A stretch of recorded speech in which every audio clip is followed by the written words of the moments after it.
अजितदादांना 100% यांना बदनाम करायचंय. अजितदादाला आजच्या सभेवरून असं वाटलं आम्हाला, अजितदादाला दोष देऊन उपयोगच नाही. कारण यांनी पक्का विडा उचललेला आहे अजितदादाला बदनाम करण्याचा. एखाद्या वेळेस अजितदादांना नाविलाजानी आणि अजितदादांनी ते करावं, यांना 100% बाजूला सारलं पाहिजे. थोडा तोटा झाला तरी चालत. दुसरे ओबीसीचे खूप चांगले नेते आहेत, त्यांना जरी बळ दिलं आणि उचललं तरी चालत.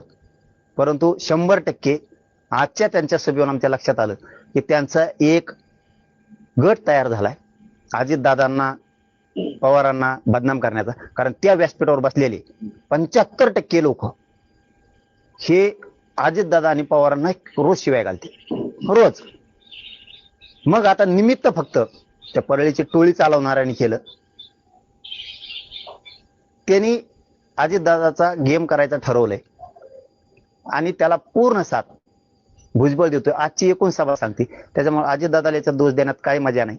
अजितदादांनी दुसऱ्याच्या कुणाच्या हातात बीड जिल्हा सोपाव तरच अजितदादांचं मान सन्मान प्रतिष्ठा वाढू शकते. नसता अजितदादा एक दिवस 100% यांनी खड्ड्यात घातलेला दिसतो. ओबीसीने आतापर्यंत